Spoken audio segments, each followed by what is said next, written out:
Boa tarde a todos. Sejam bem-vindos à conferência de resultados da Brava Energia referentes ao segundo trimestre de 2025.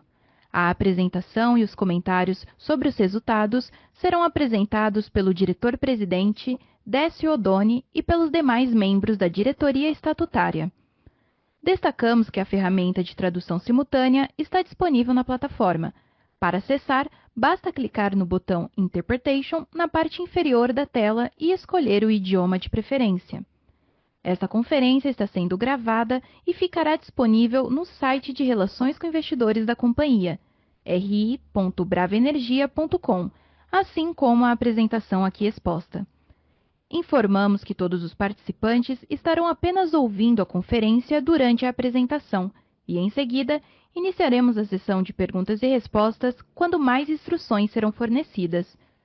Antes de prosseguir, aproveitamos para reforçar que as declarações prospectivas têm como base as crenças e suposições da administração da Brava Energia e as informações atuais disponíveis para a companhia. Essas declarações podem envolver riscos e incertezas, tendo em vista que dizem respeito a eventos futuros e, portanto, dependem de circunstâncias que podem ou não ocorrer. Investidores, analistas e jornalistas devem levar em conta que eventos relacionados ao ambiente macroeconômico, aos segmentos e a outros fatores podem fazer com que os resultados sejam materialmente diferentes daqueles expressados nas respectivas declarações prospectivas. Daremos início à apresentação, passando a palavra ao Décio Oddone. Por favor, Décio, pode prosseguir. Boa tarde a todos, todos que nos acompanham nesse terceiro call de resultados aí da Brava Energia.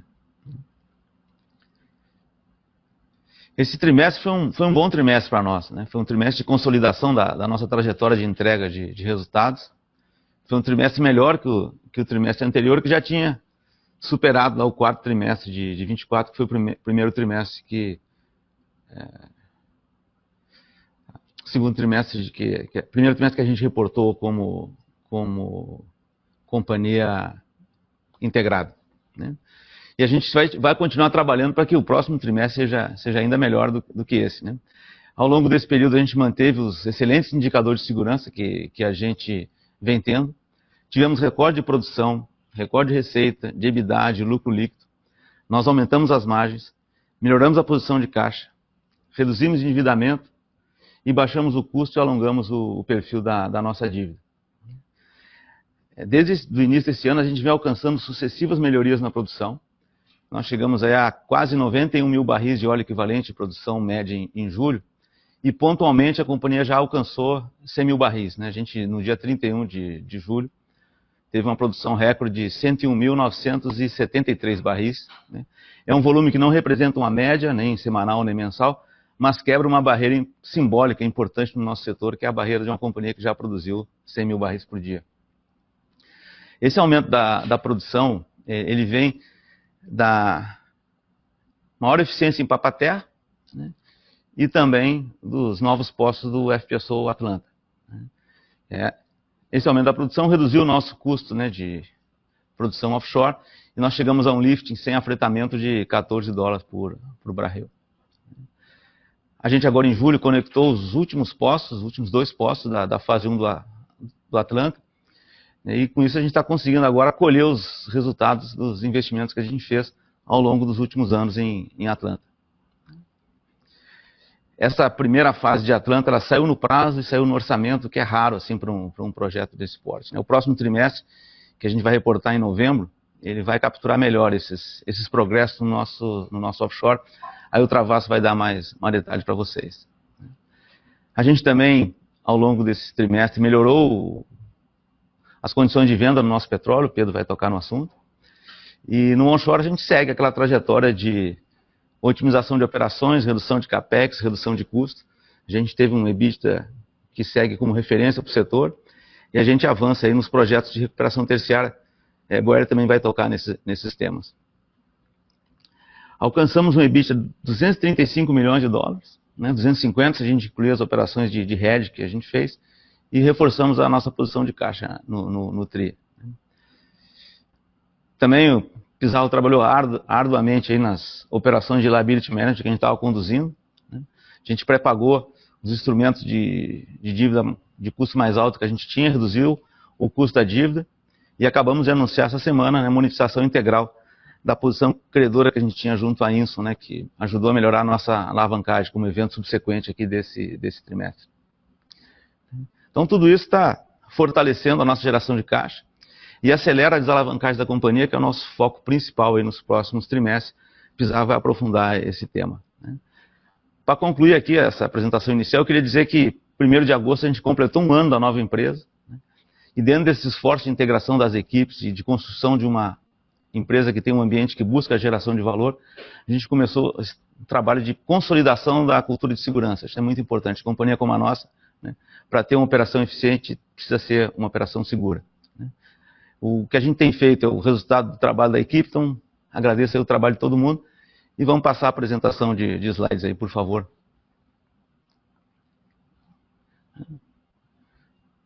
Como eu comentei, são números bons, né? Produção recorde, receita recorde, EBITDA recorde, né? Posição de caixa robusta e custos em queda, né? Essa é a trajetória que a gente vem experimentando na Brava nos últimos meses, né? Nesses 3 trimestres que eu comentei, e que a gente vai continuar trabalhando para que siga dessa forma.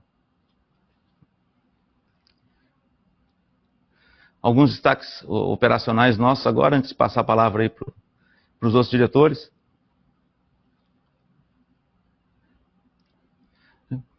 Evolução importante da produção, né, especialmente nos últimos tempos. A gente saiu de um patamar de 50 mil barris no final do ano passado para um patamar de 90 agora, né? Fruto basicamente, né, do aumento da produção offshore, já comentei, eficiência em Papa-Terra e entrada de novos postos em Atlanta.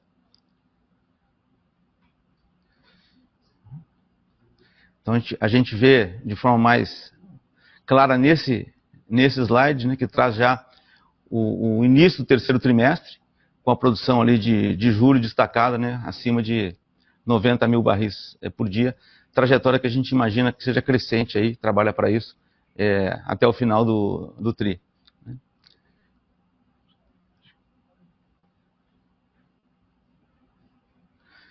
Agora a gente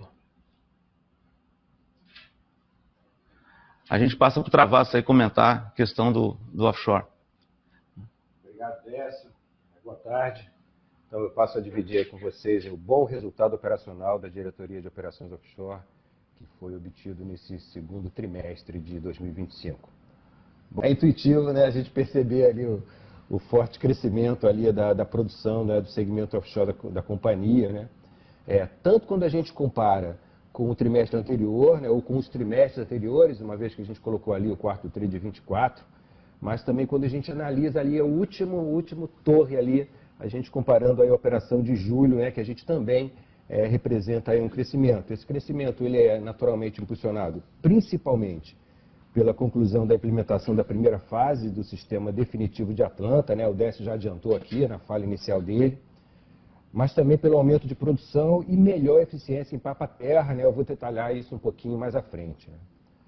Bom, então agora a partir de olhar um pouquinho mais atento no gráfico, a gente percebe que houve assim, um crescimento de produção em todos os nossos ativos, um por um ali.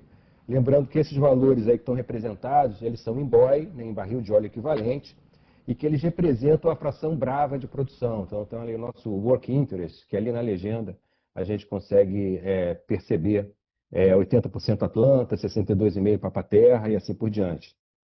Bom, eu também aproveito aí para esclarecer que aquele valor percentual embaixo ali de cada torre representa a fração de óleo aí dessa produção, né? Lembrando que nós temos campos ali de gás não associado. Bom, muito bem. Analisando agora individualmente esses resultados, a gente percebe que só em Atlanta a gente teve um incremento de produção superior a 50% quando a gente compara com o trimestre passado, né?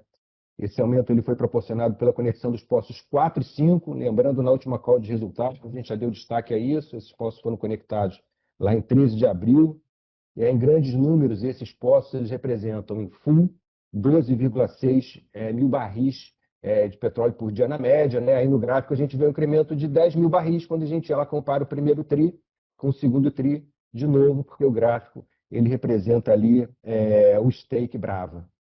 Ainda falando de Atlanta, né, quando a gente olha então o resultado de julho, lá na terceira torre, a gente percebe de novo um incremento de produção, dessa vez proporcionado pela conexão dos poços 2 e 3. Essa produção ela tende a ser maior em agosto, por consequência no terceiro trimestre, uma vez que esses poços eles foram conectados em 19 de julho, portanto, ali na média eles não representam essa totalidade, e porque a gente está no momento ali de incremento ali dessa produção, a MPP ainda não está na sua plenitude, o que deve estar acontecendo aí nas próximas semanas. Então, em setembro, a gente vai capturar então o valor integral da produção da primeira fase do sistema definitivo de Atlanta. Bom, olhando aí um pouquinho para Papa-Terra agora, né, também é notório o crescimento bastante relevante na produção quando a gente compara com o trimestre passado. A gente viu um aumento de 50% de produção e um ativo que não teve conexão de novo poço, ou seja, resultado na veia, aí no caso Papa-Terra. Mas o que eu gostaria assim, de destacar nesse ativo é que no caso de Papa-Terra, é a estabilidade que nós obtivemos que nos chama atenção. A gente teve aí o melhor semestre, desde a aquisição desse ativo lá pela 3R, né, com uma eficiência de 86%, o que é uma eficiência assim, bastante relevante num ativo com esse nível de maturidade. Daí o resultado da produção média que a gente coloca aí no slide, de 19 mil, de novo, né, a 100%, o que se traduz nos 12 mil de produção média representada no segundo trimestre de 25, aí, quando a gente considera o stake da Brava. Né? Quando a gente olha para a torre da direita, a gente vê que traz aí o resultado do mês de julho, a gente percebe que ela representa bem o que eu acabei de falar em termos de eficiência. A gente até tem ali um incremento de produção, né, mas está bastante alinhado com o resultado do trimestre, né, que evidencia a estabilidade que a gente tem obtido ali em Papa-Terra. Né? E é curioso, importante destacar que essa estabilidade não significa que no mês a gente teve 80%, no outro teve 90%, a gente tem percebido ali essa estabilidade de 86%, uma constância, né, que a gente tem obtido no ativo, que traz uma visão assim, bastante otimista em relação a ele. A gente vê com Papa-Terra assim, uma boa oportunidade de extração de valor pela frente. Bom, acelerando um pouquinho aqui, né, eu vou complementar com o resultado do BC10, Parque das Conchas, que é um ativo operado lá pela Shell, que vem apresentando uma boa eficiência operacional. O aumento de produção que a gente vê em tela, ele é resultado desse aumento de eficiência, né? Por sua vez, ele foi obtido após a campanha de MOBOS, dos módulos de bomba submersa, que é o sistema de elevação lá do Parque das Conchas. Eles fizeram uma campanha de MOBO, isso trouxe um aumento de eficiência e até um aumento de produção um pouquinho acima do previsto. Bom, finalmente, ali no topo da torre, ali naquela cor um pouquinho mais clara, a gente agregou ali a produção dos ativos de Peroá e Manati, né? São os ativos de gás não associado, Peroá operado pela Brava, Manati operado pela Petrobras, e a gente teve incremento de produção nesses dois ativos. Em Peroá, a gente teve ali uma redução de produção no UTGC, que trouxe ali um incremento de produção que meio que compensou o declínio natural do campo, né? Um aumento ali de aproximadamente 20 mil metros cúbicos de petróleo por dia. Né? Peroá vinha operando muito bem, com uma eficiência operacional acima de 95%, também tem entregue bastante valor aqui para a companhia, mas o aumento de produção mais relevante a gente obteve por conta da retomada de Manati, lembrando que Manati voltou a operar em maio, né? A Petrobras retomou a operação de Manati em maio. Hoje o ativo está lá com uma produção diária superior a 2 milhões de metros cúbicos dia. A gente também pretende ter um aumento de produção nas próximas semanas, uma vez que a operadora está prevendo ali uma operação submarina e aí a retomada de 2 poços. Então a gente pretende aí, ao longo desse mês, estar aí com a operação plena e produção plena também em Manati. Bom, eu finalizo por aqui, agradeço a atenção de vocês e passo a palavra aí para o Boeri, que vai apresentar os resultados da Diretoria de Operações Offshore. Está com você aí, Boeri. Obrigado. Boa tarde. Bom, como vocês podem ver na tela, nosso gráfico de produção continua estável, tanto no segundo trimestre como no mês de julho, ¿no? Esa estabilidad fue alcanzada debido a diferentes factores. Continuamos con la optimización y la ampliación del proceso de geración de vapor en Estreito y Alto de Rodríguez, con resultados positivos en la producción. Hemos logrado también una mejoría en los procesos de recuperación secundaria de los campos de Macao y de Canto do Amaro.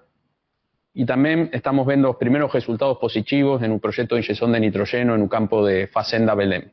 Lembrar que es un proyecto piloto, que ainda es muy cedo para tirar conclusiones, mas a producción de Fazenda Belém ha tenido una mejoría importante. En referencia a la producción de gas, continuamos acrecentando a producción, principalmente en los campos de Recôncavo, Macau y Alto Rodríguez. Hoy la producción de gas en los campos de Brava es la mayor desde los últimos 19 años, desde el año 2006 que esos campos no tenían la producción de gas que tienen hoy. Y prácticamente hemos duplicado la producción de los campos desde antes que la comenzara a operar la Brava o la 13AG en la época. En referencia a UCAPEX, durante el segundo trimestre retiramos las 3 sondas de perforación que teníamos en nuestra operación. Una fue embora en abril, a otra en mayo y a tercera en junio, y continuamos reduciendo la cantidad de sondas de workover. También en un segundo trimestre, a mayor parte de UCAPEX la ampliación de generación de vapor fue realizada. Todos los generadores de vapor ya fueron adquiridos, ahora estamos en fase de instalación los últimos 5. Planeamos finalizar la instalación y la puesta en marcha de 4 deles en este año y un quinto en un inicio del año próximo. Entonces, sin sondas de perforación para el segundo semestre, con la mayor parte de UCAPEX de la generación de vapor ya ejecutada, y mediante la reducción de las sondas de workover que también está aconteciendo en el tercer trimestre, fue una salió en julio y más una va a salir en septiembre, lógicamente tenemos un CAPEX bien menor en el segundo semestre comparativamente hablando con un primero. Hablando ahora un poco de eficiencia operacional y reducción de OPEX, continuamos trabajando en diferentes frentes, ¿no? En una operación onshore, normalmente, los 3 principales costos son siempre los servicios de operación y manutención, el costo de energía y los costos de intervenciones de pozo, ¿no? La manutención de subsuperficie de los pozos. Hablando de operación y manutención, reducimos número de recursos contratados para diferentes servicios, siempre manteniendo el foco en el cuidado de la integridad de nuestros activos. Hablando de energía, bueno, Pedro va a hablar un poco más de las acciones que estamos tomando para mejorar y garantirnos a tarifa de energía. Lembrar que somos uno de los mayores consumidores de energía del mercado de Brasil. Y el tercer factor más importante de OPEX es la intervención de pozos. También conseguimos importantes mejorías. Para que ustedes tengan un poco de idea, esas intervenciones son para hacer reparos en las instalaciones de subsuperficie de los pozos. Sean trocas de tubos, de hastes, de bombas centrífugas, etc. Históricamente en estos campos esa manutención fue feita con sondas de workover, que son sondas que tienen costos significativos y tiempos importantes. Para hacer una manutención de un pozo con esa sonda normalmente se lleva 3-4 días por intervención. Nosotros para ese tipo de tarefas contratamos una sonda de pooling pequeña y ágil, que es la única que hay hoy en Brasil, y conseguimos hacer esas intervenciones que son feitas con workover en 3-4 días, nosotros ahora estamos haciendo en 26 horas. Y ainda tenemos tiempo para una mejoría también. Além de la reducción de tiempo, y también gracias a algunas mejorías que estamos implantando en el área de ingeniería y adecuación, en la selección de los componentes y en la forma en la cual estamos operando nuestros pozos, también reducimos la cantidad de fallas de los pozos. Entonces, menos fallas, con sondas que hacen las cosas más rápido, que tienen una tarifa menor, obviamente esa cuenta de manutención de fondo de pozo está reduciéndose significativamente. En resumen, producción estable, continuamos reduciendo costos, reduciendo CAPEX, tenemos importantes proyectos pela frente y con una EBITDA por barril de los mejores de los peers de la región, ¿no? Bueno, ahora paso la palabra para o Pedro, que vai falar da área comercial. Próximo slide, por favor. Obrigado, boa tarde a todos. Então, vou me ater, né, aos destaques aqui do trimestre na área de novos negócios, trading downstream. Então, começando pela parte de exportação de petróleo, vale frisar que a gente teve um incremento relevante nos spreads de realização das cargas exportadas nesse trimestre em relação aos 2 últimos trimestres. O movimento reflete, em parte, especialmente em relação ao primeiro trimestre, o fato de haver um descasamento, né, como explicado anteriormente, no Brent médio do trimestre em relação ao período onde a maior parte das cargas foram feitos os offloads. Então, a melhoria de spread ela fica mais visível agora no segundo trimestre em virtude disso. mas também foi acompanhada por uma recuperação substancial nas margens de óleo combustível de baixo enxofre internacionais, especialmente no mercado asiático, que ao final do primeiro trimestre tinha sofrido por um excesso de oferta. E o mercado asiático sendo esse o principal destino das nossas exportações de petróleo. Vale frisar também nesse trimestre, em reação e em virtude dessa movimentação no mercado internacional, a equipe foi bem assertiva em colocar e demonstrar a flexibilidade das cargas associadas ao Parque das Conchas, abrindo oportunidades no mercado norte-americano. Ainda em petróleo, vale destacar que a gente realizou um número recorde de offloads, foram dezenas de offloads, múltiplos offloads por semana, distribuídos entre Atlanta, Parque das Conchas, Papa-Terra e a nossa unidade de refino no Potiguar. Número 2, realizamos a assinatura de um novo acordo para offloads em Papa-Terra, que vai refletir os investimentos realizados na melhoria de logística da plataforma, um incremento de rentabilidade relevante previsto para se iniciar a partir do terceiro trimestre, em termos de spreads. E número 3, o encerramento em julho do contrato de comercialização que foi adquirido junto ao Parque das Conchas com a Shell, agora passando por uma fase integralmente administrada pela Brava, e da qual a gente espera também rentabilizar melhor essa posição e mostrar os resultados ao longo do terceiro e do quarto trimestre. Falando sobre produtos e margens da refinaria, elas também apresentaram resultados bastante positivos, um destaque para a gestão de trading da Brava sobre as vendas de bunker após o encerramento do contrato de longo prazo com a Raízen. Aí os resultados na estratégia que culminaram na precificação melhor, tanto para diesel quanto para GLP no mercado doméstico. Em gás natural, vale destacar, número 1, a manutenção de margens positivas, apesar das condições de mercado mais ofertadas durante o período, dado o incremento de oferta e disponibilidade, o início e o ramp-up da Rota 3, ressaltando aqui os acertos da estratégia de comercialização que foram implementados no segundo semestre do ano passado.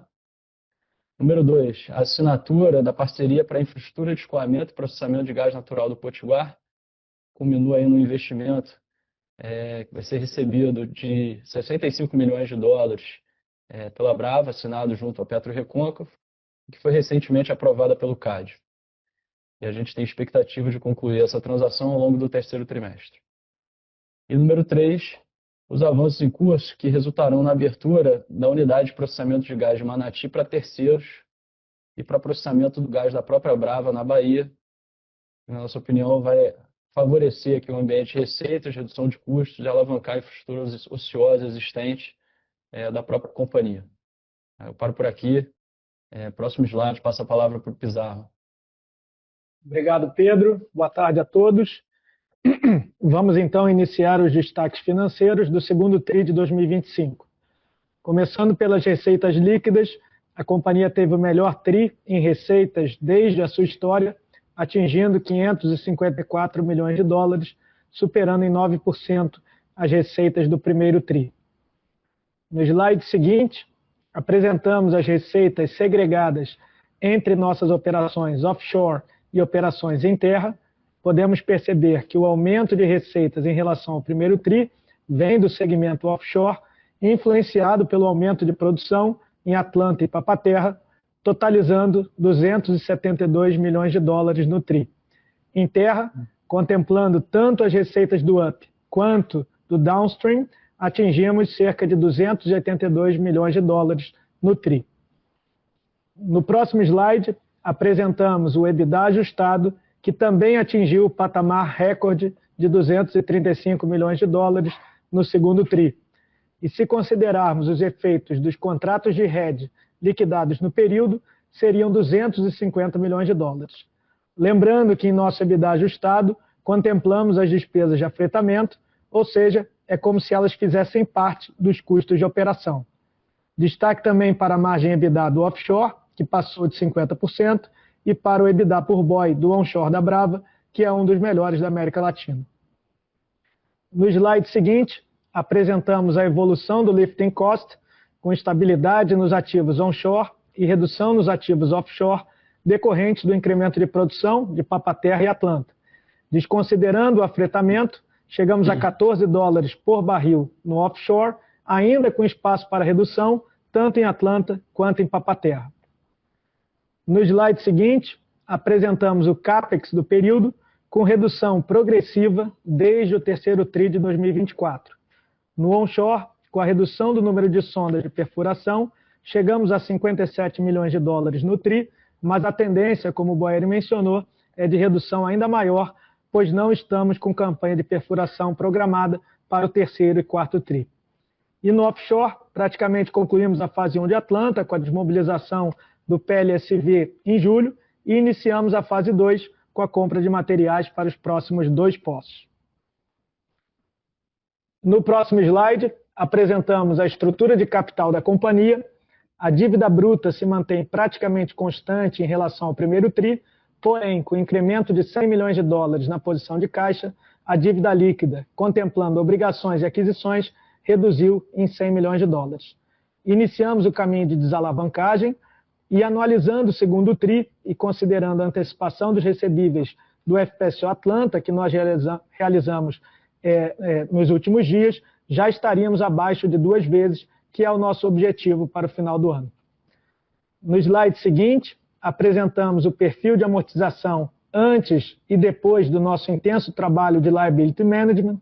Conseguimos reperfilar as obrigações, reduzir bastante o custo médio de dívida e temos liquidez suficiente para todas as obrigações até 2028. Vale destacar que a antecipação dos recebíveis do FPSO Atlanta não apenas reforçam a nossa posição de caixa em 260 milhões de dólares, como também proporcionam um efeito na geração de caixa de pelo menos 40 milhões de dólares a valor presente, já com os efeitos em 2025. Como evento subsequente, também recebemos 16 milhões de dólares referente a 25% da transação de venda parcial da UPGN em Potiguar e tivemos o despacho para recebimento de um precatório em favor da companhia, também de 16 milhões de dólares, o que deve acontecer no terceiro TRI. No próximo slide, apresentamos o fluxo de caixa da companhia. Mais um, talvez o mais importante destaque financeiro do segundo TRI. Tivemos uma geração de caixa operacional robusta de 1,6 bilhão de reais, tivemos investimentos próximos a 810 milhões de reais e um resultado financeiro que, se excluirmos o efeito da variação cambial e eventos não recorrentes, como a monetização das ações em tesouraria e o pagamento de waiver fee, foi próximo a 220 milhões de reais. Ou seja, tivemos uma geração de caixa livre após o resultado financeiro robusta, considerando ou não considerando os efeitos não recorrentes. E na parte de baixo do slide, apresentamos a nossa posição de hedge. Temos cerca de 45% da produção de óleo hedgeado até o final do ano, cerca de 35% no primeiro semestre de 2026 e começamos a hedgear os últimos 6 meses de 2026. A maior parte da nossa posição está protegida em contratos tipo collar, em que protegemos em patamares de 62 dólares por barril, porém não perdemos o upside caso o Brent venha a subir até cerca de 77 dólares. E com a posição de hedge atual, temos bastante resiliência em nossa geração de caixa e confiança no caminho de desalavancagem nos próximos meses. Com essa mensagem final, repasso a palavra ao Décio. Obrigado. Bom, antes de encerrar, obrigado aí, Pizarro. Antes de encerrar, falar um pouquinho sobre o que vem pela frente aí no segundo semestre, né? A gente vai continuar nesse trabalho de foco na geração de caixa e na desalavancagem, que é a nossa principal prioridade, né? A gente vem destravando as sinergias da fusão e com os últimos movimentos societários que a gente fez recentemente, a gente vai acelerar esse movimento e a gente vem trabalhando aí também com o Pizarro, o Boeri, Pedro e Travassos falaram, para continuar reduzindo custos, tanto nas operações offshore, especialmente Papa-Terra, como nas onshore e nos gastos administrativos nossos. Do ponto de vista de crescimento, a gente, como o Pizarro comentou, começou a preparar a campanha de perfuração dos próximos 2 poços em Papa-Terra e 2 poços em Atlanta, já adquirimos alguns equipamentos para isso, e a previsão é começar no final do ano, para ter esses poços conectados em 2027, quando a gente vai ter um incremento relevante da produção resultante da conexão desses poços, né? A gente vai ter também mais conhecimento a respeito dos projetos piloto de Enhanced Oil Recovery, né, o EOR, que está aí na tela, que é a recuperação terciária. São os projetos aí de nitrogênio lá na Bacia Potiguar.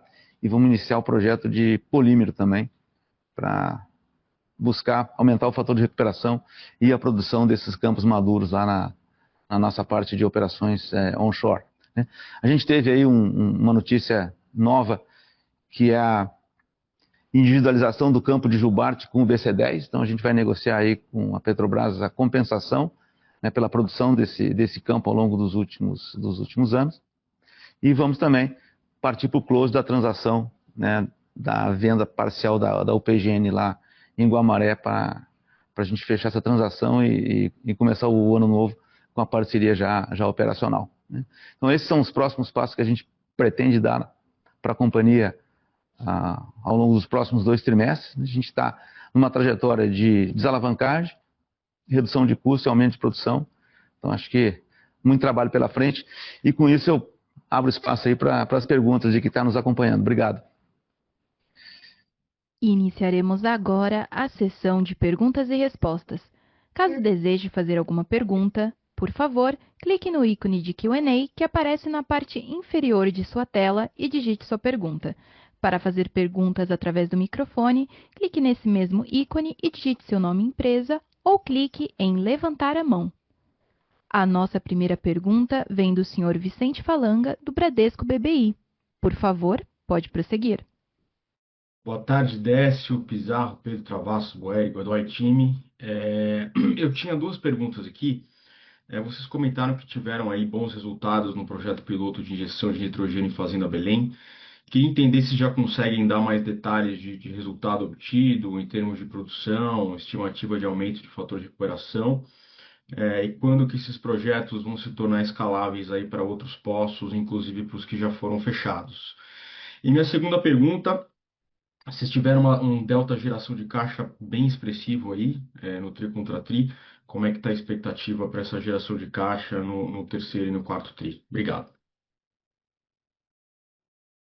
Bom, obrigado aí, Vicente. Antes de passar para o Boeri, né, a gente começou o projeto de injeção de nitrogênio Potiguar, especialmente em Fazenda Belém. E o nosso objetivo é identificar os parâmetros que fazem essa injeção ser eficiente, né? Porque o objetivo é que o custo dessa operação seja pago pelo volume de petróleo adicional que a gente vai extrair desses poços, né? Então a gente está no iniciozinho desse processo, e a gente espera nos próximos meses aí já ter uma ideia de como é que vai funcionar isso e os ajustes que a gente vai ter que fazer nos parâmetros de injeção. Mas eu peço que o Boeri complemente aí a minha resposta. Boa tarde, Vicente. Gracias. Obrigado pela pergunta.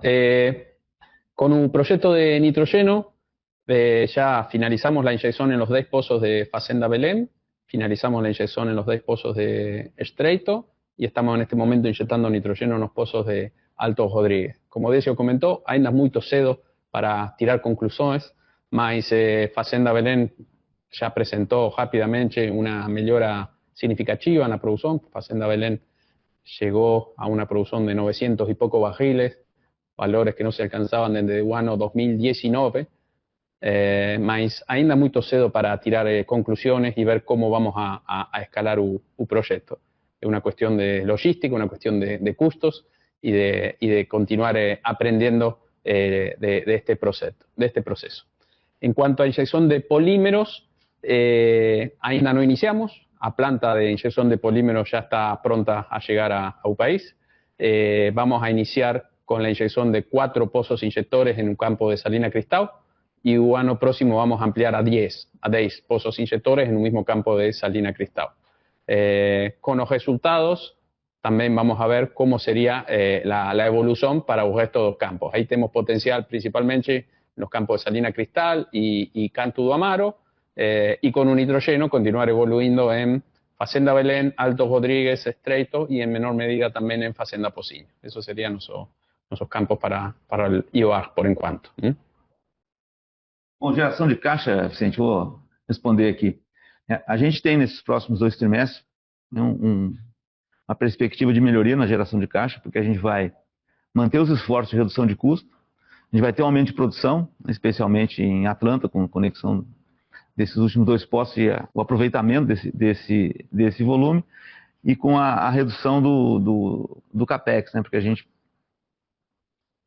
passou pela fase de maior CAPEX no Atlanta, está com o CAPEX controlado no onshore, então a gente espera uma aceleração da geração de caixa, da desalavancagem, como o Pizarro falou, terminar o ano aí um pouquinho abaixo de 2, né, em alavancagem. Obrigado aí. Obrigado, pessoal.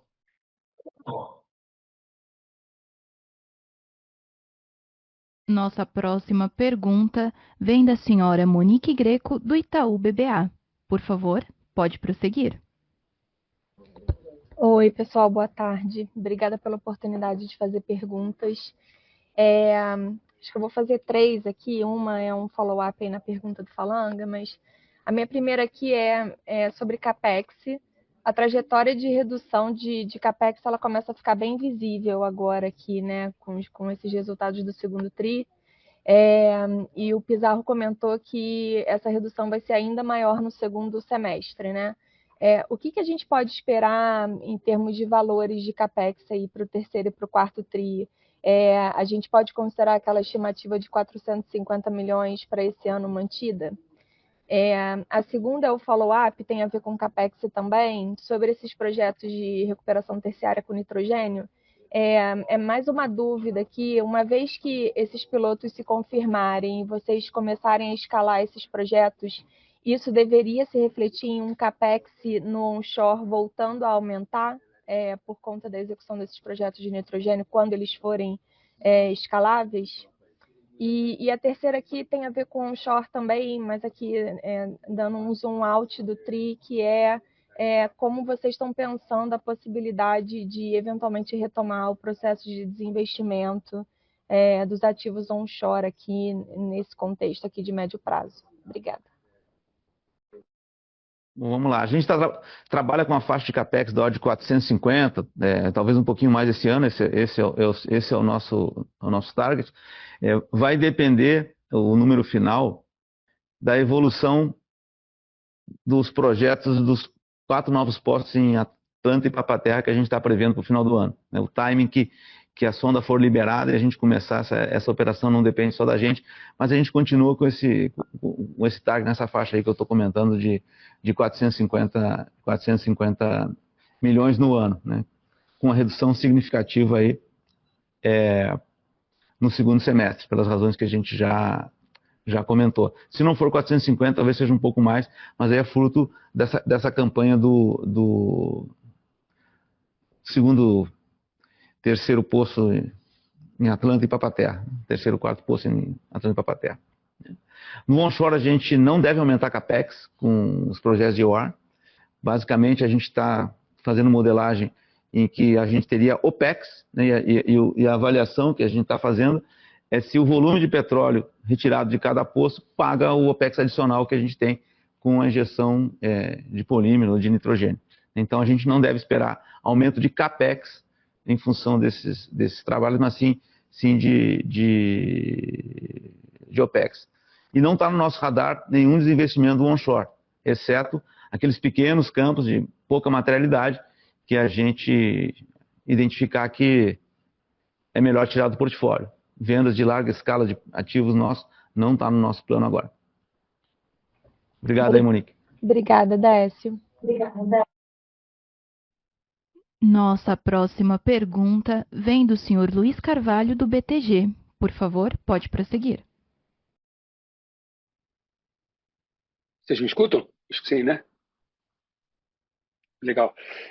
Bem, obrigado aí pela oportunidade e parabéns aí pelo processo de turnaround, vamos dizer assim, dos resultados. Acho que é super bacana ver. Eu tenho talvez também três perguntas aqui. A primeira, Travassos, a gente bateu um papo não muito tempo atrás e você salientou, vamos dizer assim, o seu otimismo com Papa-Terra, né?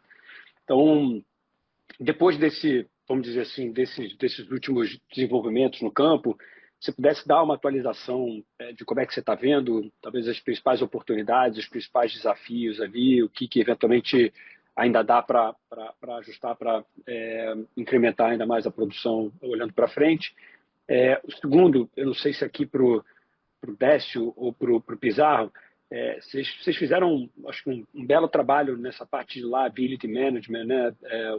O WAP, agora a questão da Inson, com um foco muito grande de tentar, de alguma maneira, acelerar ou dar mais previsibilidade para esse processo de desalavancagem do balanço, né? Vocês falaram aí do hedge e tal.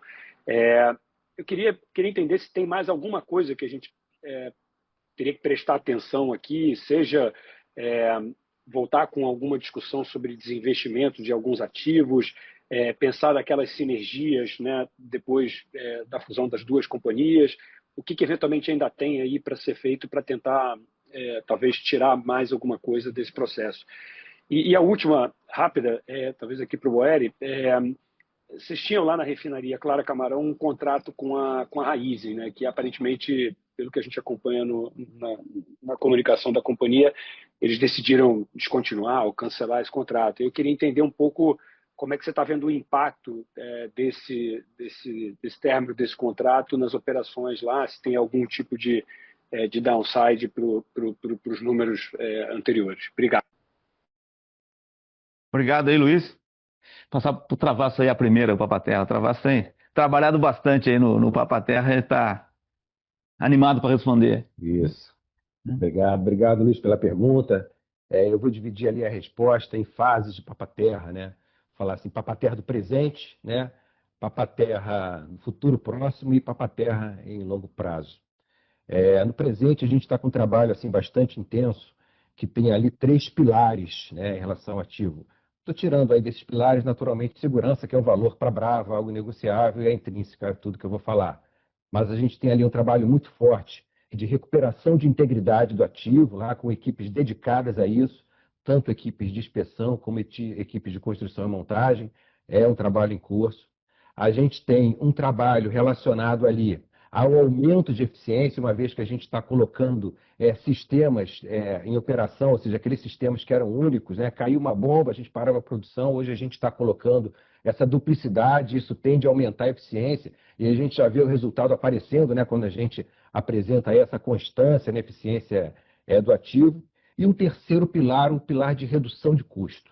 A gente tem ali muito forte essa redução de custo, tanto no aumento da eficiência intrínseca ali dos equipamentos. O que eu quero dizer com isso? Hoje, em Papa-Terra, eu tinha aqui alguns equipamentos que eu tinha alugados, né? E hoje eu devolvo esses equipamentos, eu me livro desse custo e coloco os equipamentos da plataforma em operação. Um exemplo vivo, né? Hoje a gente colocou em operação o sistema de offload. Até aqui eu ficava ali com line handling, com um barco alugado, segurando o mangote de offload. Isso acabou e a gente opera o offload a partir do sistema da unidade. Então, assim, numa primeira fase, com esses 3 pilares, a gente tem um trabalho em curso que a gente mede ali quase que diariamente esses resultados. O Papa-Terra lá do futuro próximo, aí são os 2 poços que a gente está planejando, 52 e 53. A gente está com a operação de perfuração com mobilização da sonda confirmada, a gente deve iniciar no final desse ano. Também o monitoramento ali muito próximo, né, da questão da licença do IBAMA, a gente tem recebido feedbacks positivos em relação ao IBAMA, então a gente não espera ter grandes surpresas em relação a esse processo também. A gente está com mais de 80% aí desses contratos assinados, os principais contratos assinados, sondas, IPLSV e os principais serviços. Então, eu diria ali que tem um baixíssimo risco aí nesses projetos, né?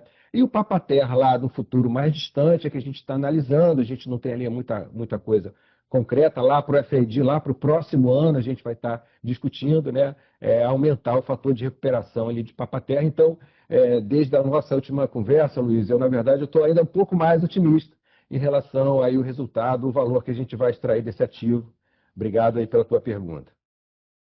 O Pedro complementar um pouco para a Papa-Terra a questão de venda de óleo, que a gente tem novidades boas aí. Só complementando aqui, você botou 3, 4 pontos, mas tem mais um recente. A gente acabou de fazer uma renovação do contrato de venda de petróleo de Papa-Terra, já refletindo parte dos investimentos e as melhorias que o Travassos mencionou, principalmente no sistema de logística, mas também denotando soluções mais criativas aqui que refletem a qualidade do petróleo. A nossa expectativa é que a partir do terceiro trimestre já apresente aí uma melhoria em termos de spread contra o Brent bastante relevante, tá? Na casa de 2 dígitos altos. E, enfim, é um dos vetores que a gente ainda vê bastante espaço para melhoria futura ao longo dos próximos 2, 3 anos. Segunda pergunta, Luiz, vou inverter a sequência, né? Sinergias, a gente vai começar a ver uma aceleração da captura das sinergias agora, a partir de alguns movimentos societários que a gente fez recentemente. Desinvestimento de ativo, como eu comentei para a Monique, não está no radar. A gente é satisfeito com a nossa tese, com o modelo de negócio que a gente tem, com essa companhia integrada onshore-offshore, que dá flexibilidade para a gente poder administrar CAPEX em momentos de redução de preço do petróleo, como a gente está vendo agora. Então, não está no nosso plano nenhum tipo de mudança dessa estratégia, né? Em relação à liability management, tem muita discussão nossa aqui, a gente fala muito sobre o que mais pode ser feito, né? A gente está com a posição de caixa bastante robusta, e a gente tem discutido aqui que nível de caixa a gente mantém, né? E que tipo de endividamento a gente mantém. Aí eu vou pedir para o Pizarro complementar um pouquinho o que eu estou falando. Maravilha, obrigado. Luiz, exatamente acho que 2 aspectos que o Décio mencionou. Um sobre sinergias. A gente trabalhou bastante em incorporação de sociedades, né? Então, quem está acompanhando de perto sabe que a gente incorporou a 3R antiga, que tinha Macau, na 3R Potiguar. Então, agora a gente tem uma grande sociedade ali de onshore que tem um aproveitamento fiscal otimizado. A gente também incorporou agora, recentemente, a Enalta Energia na holding. Isso faz com que a Atlanta esteja numa sociedade que acumulou durante muitos anos prejuízo fiscal, e isso começa a ser utilizado de forma muito acelerada já em 2025. Com a transação de antecipação dos recebíveis do FPSO Atlanta, isso dá um efeito ainda majorado nesse aspecto. A gente passa a ter aqui uma carga tributária bastante reduzida no nosso principal ativo, que é a Atlanta, durante os próximos anos. A gente tem prejuízo fiscal em outras sociedades, né? Se somar aqui toda a nossa base, a gente tem mais de 3 bilhões de reais que a gente vem trabalhando para fazer uma otimização dessa utilização nos próximos anos. Ou seja, a gente tem aqui potencial de 1 bilhão de reais de menor carga tributária ao longo dos próximos anos, e isso a gente vem fazendo de forma coordenada com liability management, né? Onde a gente vai emitir as novas dívidas, como a gente vai fazer a internação das dívidas da holding para suas respectivas subsidiárias. Tudo isso é um trabalho que faz parte do pacote de liability management. E como o Décio mencionou, o segundo aspecto que a gente vem discutindo são quais são as dívidas que a gente já pode eventualmente planejar um pré-pagamento, ou que eventualmente a gente já consegue fazer um reperfilamento com uma redução ainda maior de custo. Claro que a gente já fez o que é o mais importante, então as oportunidades agora são um pouco menores, mas ainda há oportunidade no horizonte de 12 meses. A gente ainda tem algumas debêntures que podem ser pré-pagas aí nos próximos tris, então isso é o que a gente ainda vai perseguir, ainda vai trabalhar para tentar reduzir ainda mais o nosso custo de dívida, que já foi acima de 10%, chegou perto de 9% no início do ano. No último TRI, a gente divulgou algo próximo a 8,7%, e finalmente a gente está bem perto ali de 8, 8,1, 8,2%, considerando o custo de emissão dos instrumentos, né? Se a gente já considerasse o custo do trading do nosso bond, a gente já estaria abaixo de 8% de KD para a companhia. Então, isso é um trabalho contínuo, né, e que claramente a gente vai tentar reduzir aquela despesa financeira líquida, né, que a gente tem no nosso fluxo de caixa, que já está bem menor, mas ainda tem algumas oportunidades para reduzir. Obrigado. Aí, por fim, a questão do contrato lá da Raízen, Guamaré. A gente tem trabalhado bem essa questão de venda de produto lá, com resultados positivos. Eu vou pedir que o Pedro dê mais detalhes aí da nossa venda de bunker lá em Guamaré. Maravilha, obrigado, Décio. Obrigado, Luiz, pela pergunta. Como você mencionou, a gente encerrou o contrato com a Raízen no final do primeiro TRI. Começou o segundo TRI já sob gestão Brava, no fluxo desse processo. O bunker produzido no Potiguar representa cerca de 65% dos volumes produzidos ali na bacia. Então, ele é um produto que tem bastante relevância aqui no nosso perfil de venda. Lembrando, o acordo com a Raízen ele envolvia dois principais aspectos. Uma margem, um spread fixo por um prazo relativamente longo, em contrapartida da administração da raiz, envolvia um pequeno prêmio em relação ao Brent. E dois, o plano de negócios de desenvolver, a partir do Potiguar, um canal de vendas e serviços de bunker para o mercado doméstico. Tá? Então, assumimos a administração ali desse fluxo. Já temos mais de uma dezena de cargas integralmente administradas pela Brava, com resultados bastante positivos, uma diversidade grande de clientes. Temos abastecido principalmente os mercados do Caribe, norte-americano, com o nosso produto, tá? A margens bastante positivas. E continuamos aqui com o objetivo de médio prazo de olhar para as oportunidades advindas do mercado doméstico, a carência que existe no serviço adequado e a prêmios ainda mais atraentes para o nosso produto. Então, por enquanto, não tenho muito a acrescentar nesse tópico, mas a gente está trabalhando arduamente, olhando para esse vetor como uma oportunidade também. Perfeito, super claro, pessoal. Obrigado. Obrigado, Luiz. Nossa próxima pergunta vem do senhor Gabriel Barra, do Citi. Por favor, pode prosseguir. Oi, Décio. Time, obrigado por pegar minhas perguntas aqui. Eu tenho dois follow-ups aqui, uma pergunta. Uma sobre, acho que o Pizarro falou até um pouco sobre o crédito fiscal que vocês têm. Acho que uma parte também criada agora com essa antecipação do crédito da Inson. Se pudesse falar um pouco mais sobre o número aqui, Pizarro, e timeline aqui de recuperação desse crédito, é um valor bem considerável aqui. Só nesse crédito da Inson a gente olha ali perto de 40 milhões de dólares de NPV, então assim, acho que fora isso tem todo o rearranjo ali, né, acho que com a junção das duas companhias existem alguns prejuízos acumulados, etc. Então se puder falar um pouquinho mais em detalhes sobre os números e timeline de recuperação, acho que seria importante para a gente colocar número aqui na discussão.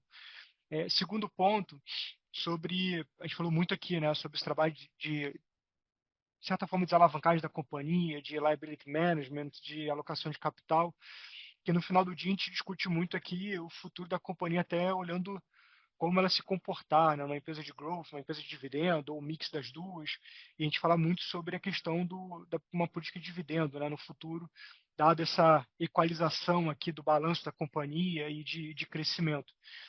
Eu queria ouvir um pouco, talvez do Décio, do Pizarro, sobre essa questão, né? Agora que as coisas estão andando, né? Atlanta conectando os dois poços, enfim, antecipação do crédito, acho que está chegando mais perto desse momento. Não sei se pudesse falar um pouquinho sobre isso, também ajudaria. E por último aqui, uma parte mais operacional, vocês acabaram de assumir a logística de Guamaré, né? Eu queria ouvir um pouco de vocês o que muda isso na prática, na operação ali. Agora vocês operando o ativo, antes era um terceiro, como que na prática isso deveria impactar, se deveria criar mais sinergia, teria algum ponto aqui operacional que a gente deveria prestar atenção. São esses 3 pontos, pessoal. Obrigado. Obrigado, Gabriel. Vou pedir Pizarro complementar aí a primeira parte lá que é relacionada a crédito fiscal aí e sinergias. Obrigado, Barra. Vamos lá. Na holding, a gente já tem uma base de aproximadamente R$1 bilhão de prejuízo fiscal acumulado. Isso vem de uma sociedade lá atrás, né? Lembrando que a antiga 3R incorporou a Ouro Preto. Futuramente a gente fez a transação com a Enalta, criando a Brava, e essa é a sociedade. Essa sociedade original já carregava prejuízo fiscal e ela, sendo holding, continuou acumulando. Então, a partir de agora, a gente já tinha R$1 bilhão, mais a transação de antecipação dos recebíveis, a gente acaba gerando mais cerca de R$800 milhões de base. Esse R$1,8 bilhão a gente começa a usar bastante rápido com o projeto, né, com Atlanta, sendo o nosso ativo mais rentável.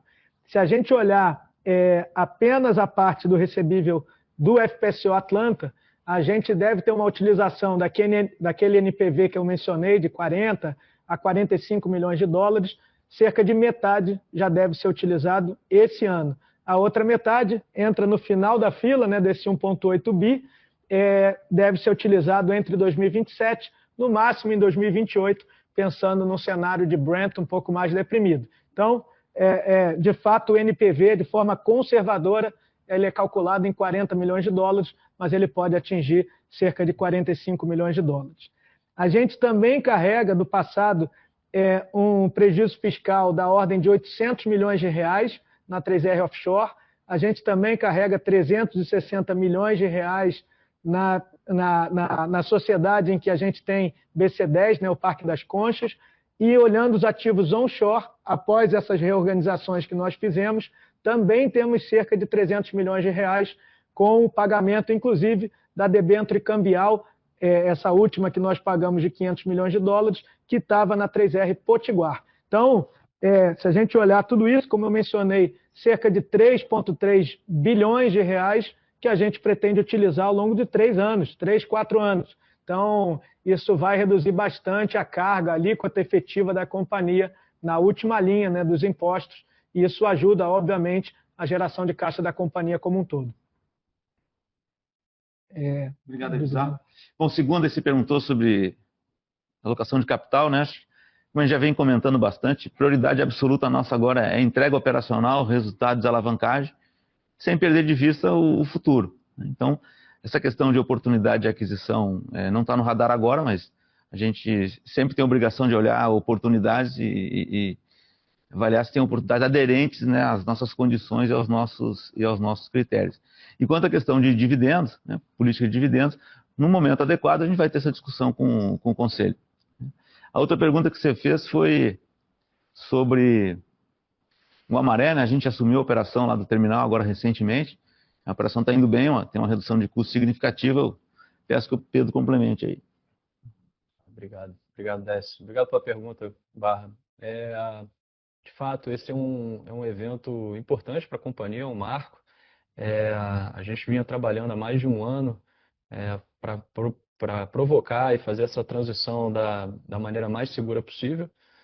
Então, a companhia realizou uma série de investimentos em recursos próprios, equipe, software, credenciamento, licenciamento, para assumir integralmente e verticalizar a operação toda do terminal e descontinuar a parceria, o contrato que a gente tinha com a Transpetro. Como o Décio mencionou, a partir do terceiro TRI, a gente espera começar já a observar os resultados financeiros desse encerramento. Eles proporcionam uma economia na base de custos de algumas dezenas de milhões de reais por trimestre. Então, a gente espera mostrar esses resultados aí dentro do resultado global da companhia ao longo do segundo semestre. Obrigado aí, Barra. Claro, pessoal. Obrigado aí. Nossa próxima pergunta vem do senhor Tasso Vasconcelos, do UBS. Por favor, pode prosseguir. Boa tarde, Décio, Pizarro, Pedro Travassos, Boeri. Tenho duas aqui do meu lado. Já tem 6, 7 meses, né, de operação mais estabilizada ali, tanto em Papa-Terra quanto em Atlanta, que é bem diferente do que vimos em ambos os campos historicamente. O que dá para tirar como principais aprendizados de todo esse processo? E olhando daqui para frente, onde que vocês veem os principais riscos de produção para esses dois campos, se eventualmente eles ficarem aquém das expectativas atuais?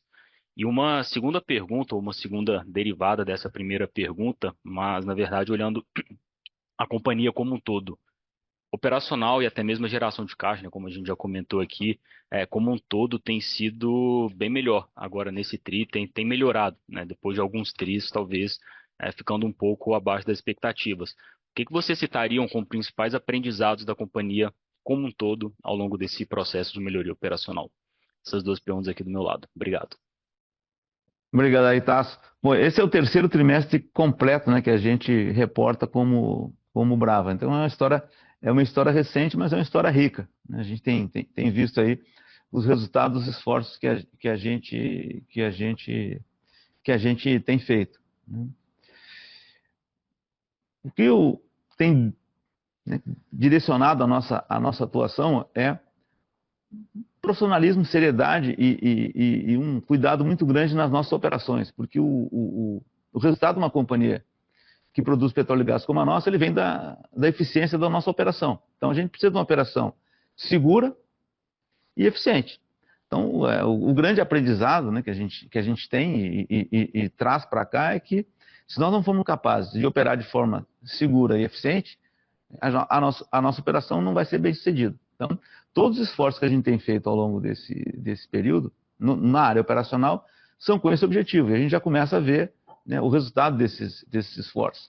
A gente foi capaz de entregar no prazo e no orçamento um projeto da magnitude do Atlanta, e a gente conseguiu, ao longo desse pouco tempo de atuação da empresa, estabilizar o Papa-Terra. O Travassos ali deu alguns detalhes aí sobre isso, né?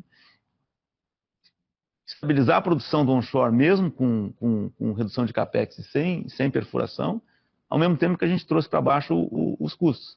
Então, essa busca permanente da eficiência, acho que é o grande aprendizado que a gente tem que continuar utilizando nas nossas operações. Do ponto de vista mais de administração societária, a gente acabou de falar aqui, o Pizarro detalhou, né, todos esses esforços foram feitos no sentido de viabilizar a captura das sinergias que também eram alvo da nossa fusão.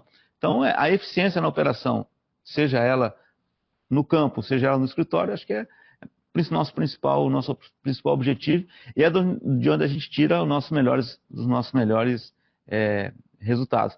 A gente já falou também aqui um pouquinho, já mudando para a segunda pergunta, né, sobre a geração de caixa, né, esse processo de aumento de produção, estabilização da produção do Atlanta, né, com 6 poços, de continuidade da redução de custo, na melhoria das condições de venda do nosso petróleo, vão facilitar e acelerar o nosso processo de desalavancagem. Com isso, a gente espera chegar no final do ano, como eu já comentei, nos níveis de alavancagem abaixo de 2. É isso.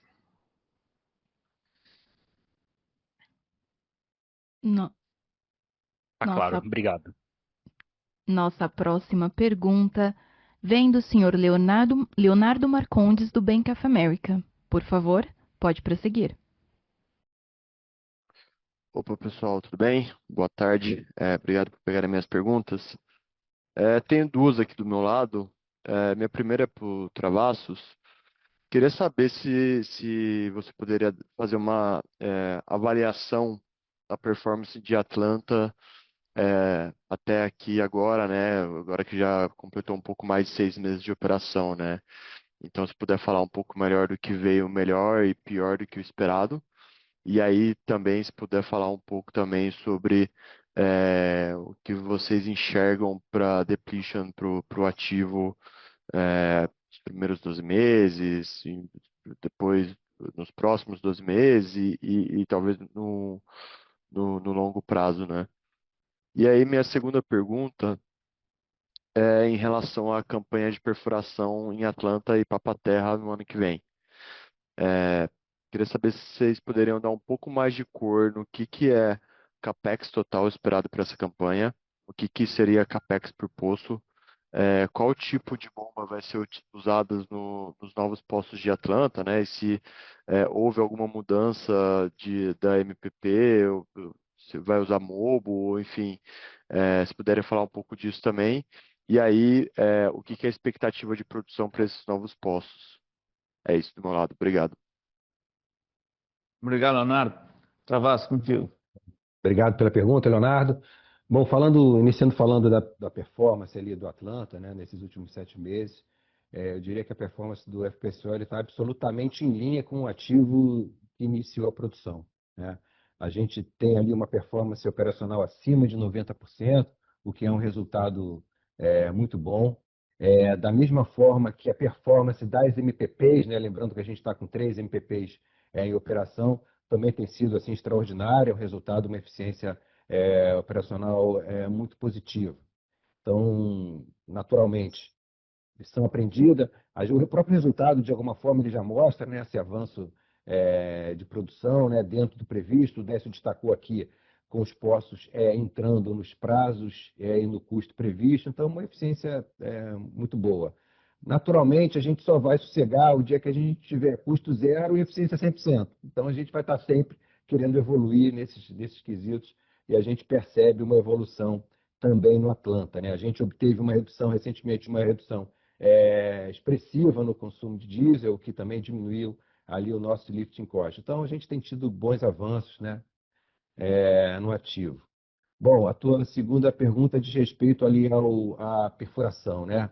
Bom, a gente fez ali uma campanha integrada, né, com os 2 poços em Papa-Terra, em 2 em Atlanta. A gente começa em Papa-Terra. Em Papa-Terra, a gente tem ali um CAPEX menor que Atlanta, uma vez que a gente está reaproveitando equipamentos. Você perguntou em relação à questão de MPP ou MOBO, né? A gente utiliza aí MOBO nessa próxima fase. Em termos de CAPEX, né, a gente tem naturalmente um CAPEX em Papa-Terra menor, algo em torno de 230 milhões de dólares, full 100%, né, work interest 100% e o projeto como um todo.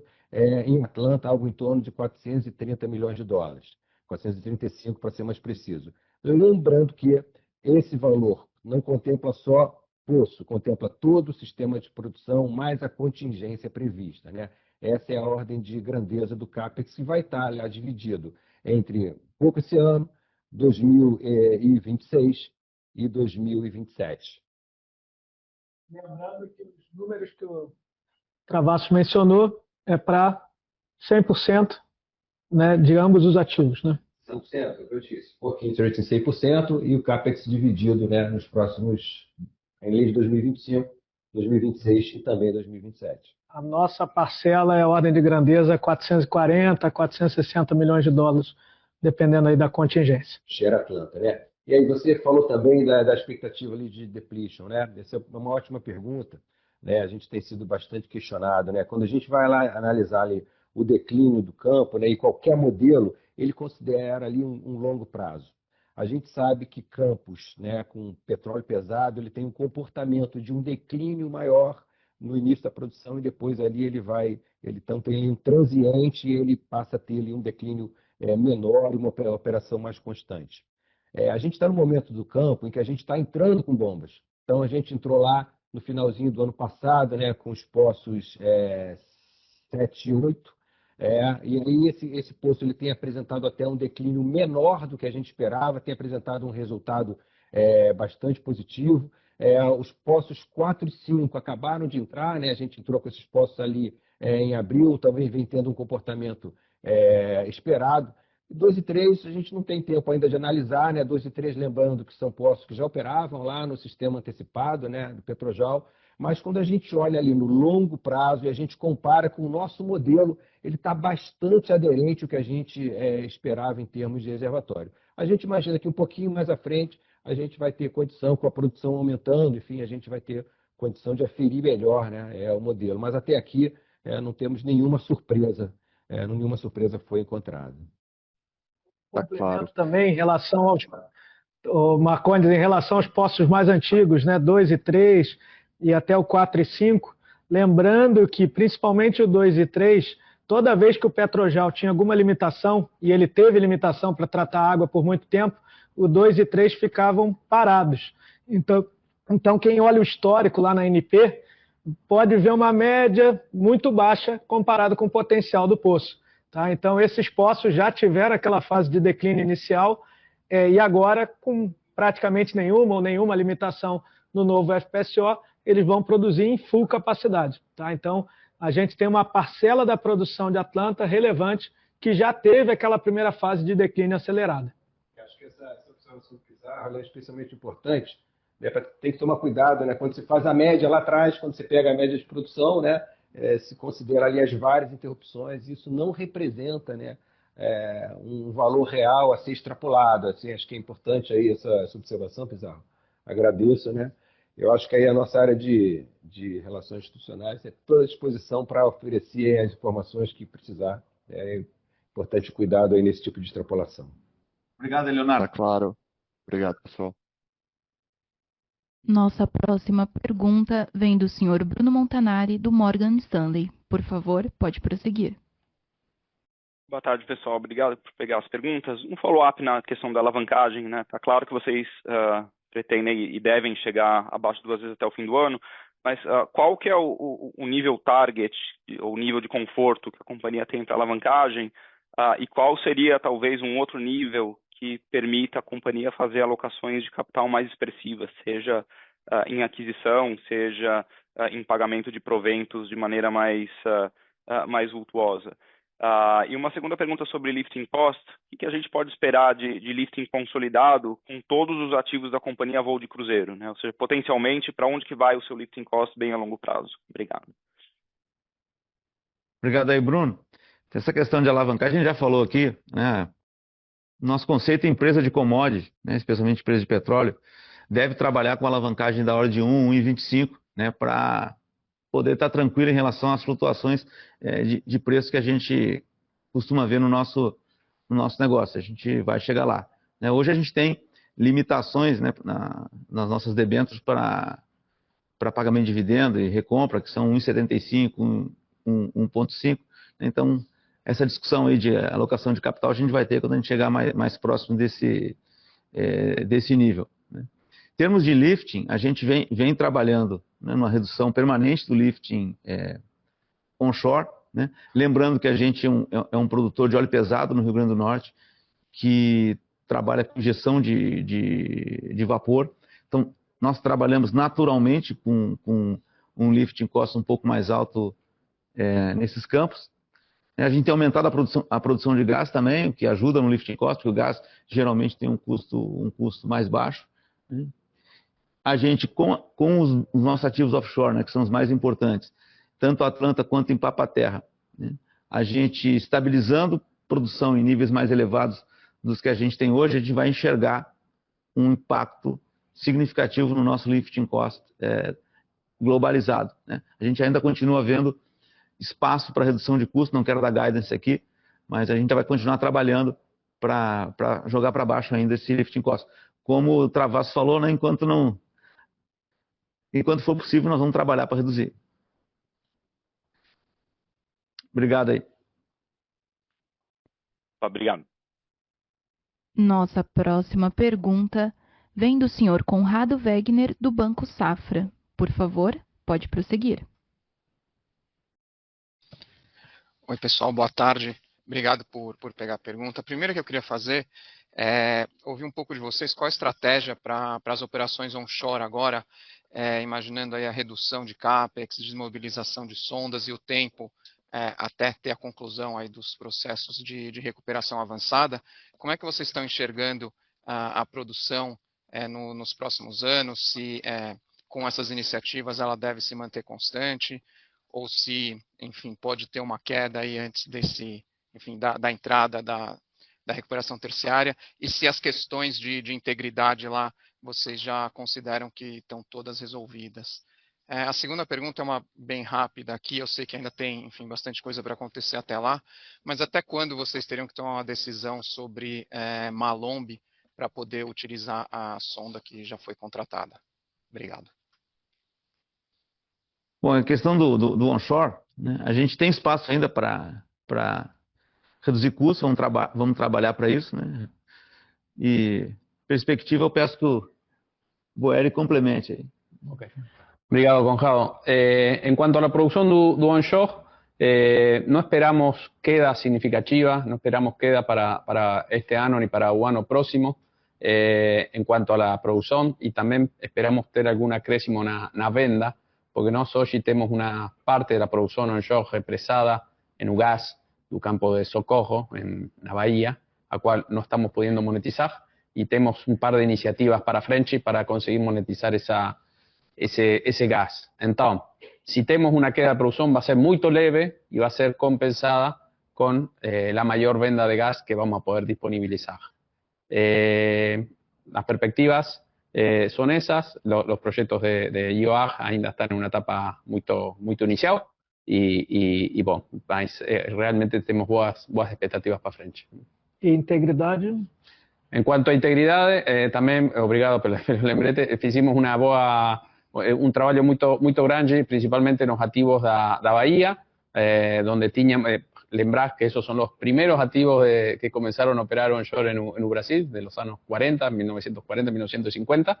Entonces, la integridad de esos activos tenía algún nivel de desconforto. Hoy eso ya ficó resolvido. Estamos también en un patamar súper confortable. tenemos algunas cosas que siempre vamos trabajando en la integridad, más que nada en la manutención de la integridad, troca de ductos, cuando corresponder, instalación de liner, más realmente tenemos un trabajo feito por detrás en este último ano y poco, la integridad principalmente na Bahia, que dio muitos bons resultados. Obrigado aí, Boeri. Obrigado, Conrado. A questão de Malombe a gente está avaliando, acho que ao longo aí desses próximos meses a gente vai ter um direcionamento de quando que a gente vai fazer lá a operação de perfuração em Malombe. Não definimos ainda. Obrigado aí. Tá legal, obrigado. Mais um ponto, Conrado. A gente não tem sonda contratada para Malombe, tá? Você falou, né? Até a decisão que a gente tem da sonda contratada, a gente não tem sonda contratada ali para a operação, tá? Só fazer esse pequeno esclarecimento aí. Ah, tá legal. Sim, Achei que podia ter extensão da Lone Star, mas tudo bem. Não, mas ficou claro. Obrigado. É uma opção de extensão da sonda. Isso, é uma opção de extensão sim, né? Mas não ela contratada para esse poço. Tá legal, obrigado, pessoal. Nossa próxima pergunta vem do senhor Regis Cardoso, da XP. Por favor, pode prosseguir. Boa tarde, pessoal. Não vou nomear todos aqui, mas obrigado pela oportunidade. Queria fazer alguns esclarecimentos aqui. O CAPEX que a gente comentou mais cedo de 450 milhões de dólares é 2025 só ou 26 também?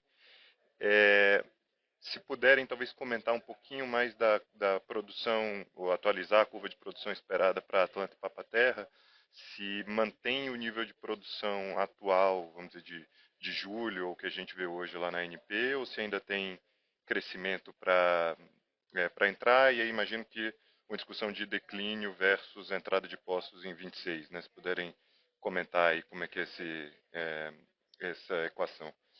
E aí, se me permitir, só uma pergunta mais sobre o fluxo de caixa do trimestre especificamente. Estou tentando entender aqui o nível de recorrência da geração de caixa. Eu notei que naquele gráfico de vocês o caixa operacional é mais alto que EBITDA, o que sugere talvez uma liberação de capital de giro. Aí, não sei se teve, enfim, adiantamento de carga, maiores vendas, redução de estoque. Eu vi que tinha uma linha lá de 716 negativo, de outros, que eu não sei exatamente o que era, mas assim, prejudicava o capital de giro, né? Eu não sei se ela é não recorrente ou não, se eu devia ajustar. Enfim, o que puder comentar aí sobre esses efeitos mais pontuais no fluxo de caixa do 2Q. Obrigado. Obrigado, Regis. Bom, primeira parte é o CAPEX, né?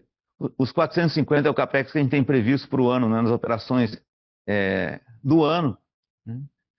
O número final vai depender de quanto a gente tem de CAPEX dos novos postos Papa-Terra em Atlanta ao longo de 2025.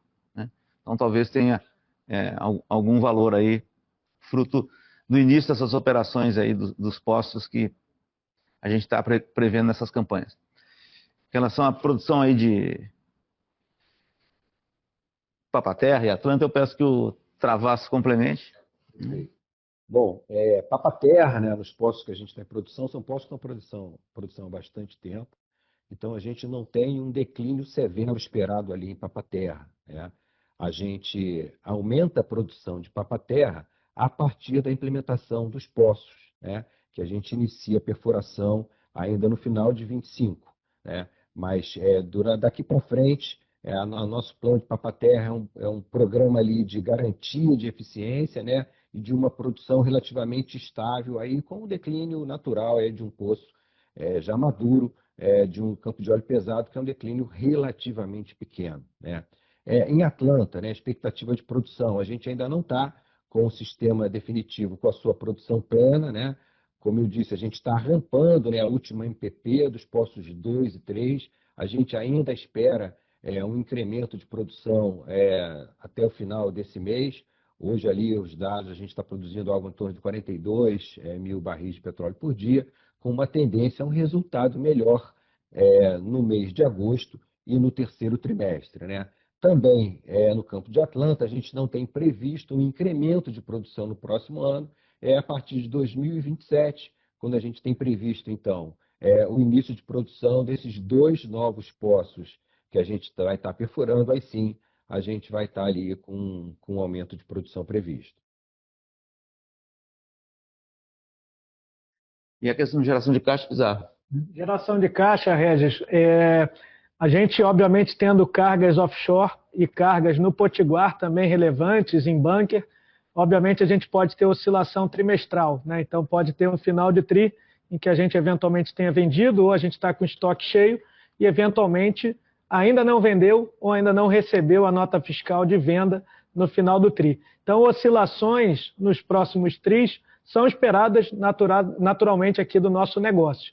Mas, obviamente, a gente vem trabalhando em otimizações de carga, tentando ter aqui ao longo do TRI um volume vendido muito semelhante com o volume produzido, que é o que de fato aconteceu agora no segundo TRI, e a gente também não faz antecipações de cargas que superem em volume o que a gente já tem em estoque. Então, a gente também tem esse cuidado para fazer um trabalho aqui bastante com uma disciplina, né? Disciplina de olhar o fluxo de caixa, de olhar o capital de giro e tentando cada vez mais tendo monitoramento de perto desses aspectos, né? Mas olhando para frente, né, a gente tem condição, tirando algumas oscilações de carga e offloading, de ter um patamar de geração de caixa operacional no patamar em que a gente teve no segundo TRI, em termos de a parte de geração de caixa relacionada às atividades de investimento, como a gente vem mencionando, a tendência de CAPEX é que caia mais um pouco no segundo semestre, e em termos de resultado financeiro, a gente vem trabalhando na redução do custo de dívida da companhia, mas, obviamente, a variação cambial ela pode fazer com que a geração de caixa em real ela oscile, né? E por isso que a gente colocou no gráfico bem segregado aquilo que é função de variação cambial, para que fique claro o que é o efeito de fato de despesa financeira e de resultado financeiro, que nesse TRI esteve na ordem de grandeza de 220 milhões de reais. Se você comparar com o passado, isso representa um declínio aqui no trimestre, exatamente pelo efeito do liability management. Então, tirando, expurgando efeitos não recorrentes, a gente tem aqui um caixa gerado no trimestre bastante robusto, que pode se repetir, na média, nos próximos tris. Tá? Obrigado aí, Regis. Obrigado. Nossa próxima pergunta vem do senhor Rodrigo Almeida, do Santander. Por favor, pode prosseguir.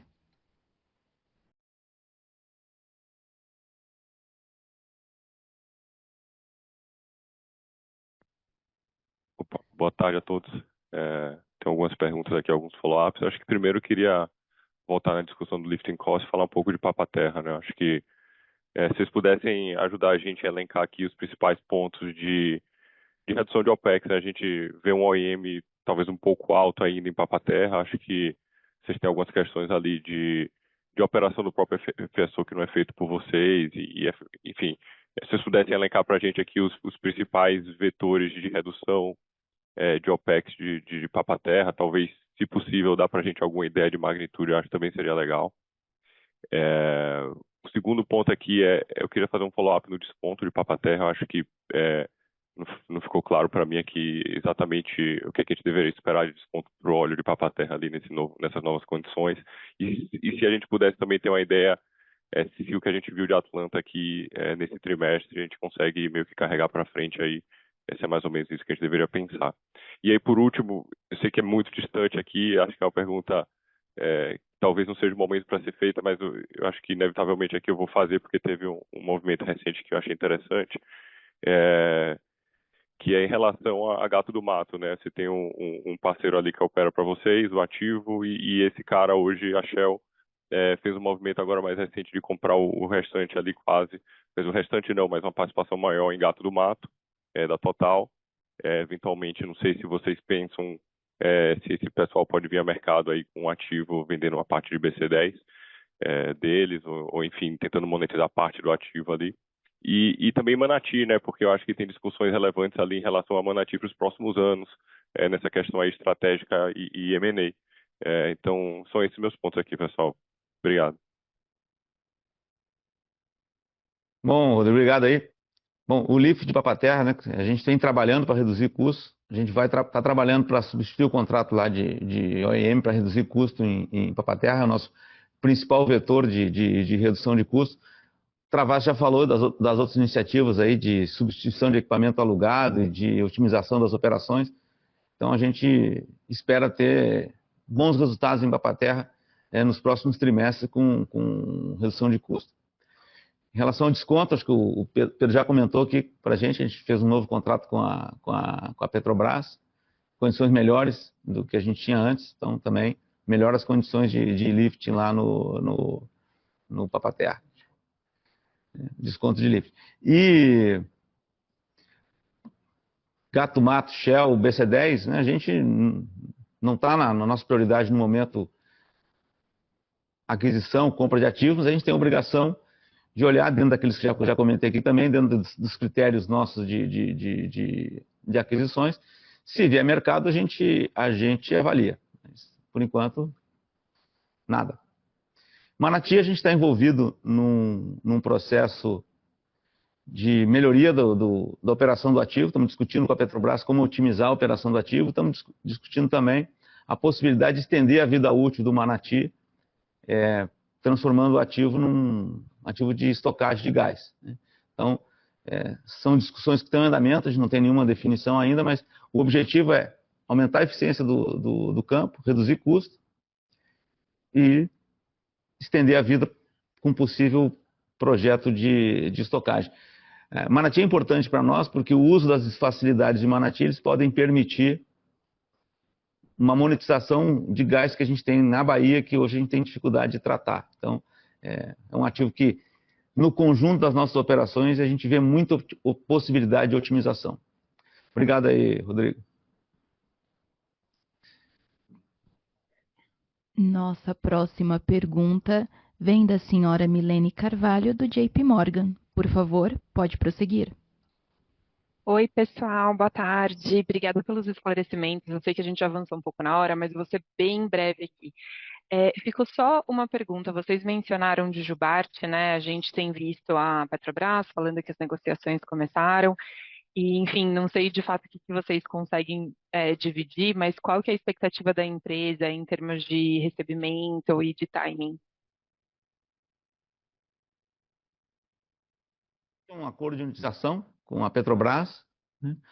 A negociação é conduzida pela Shell, que é o operador do BC10. Né? A gente acompanha como sócio relevante. Né? A nossa expectativa é fazer um acordo com a Petrobras para receber uma compensação financeira por essa participação nossa na jazida compartilhada de Jubarte. A expectativa é que essa negociação ocorra ao longo dos próximos meses. Né? A gente não tem ainda definição nem de timing, nem de montante. Tá bom? Tá bom, obrigada.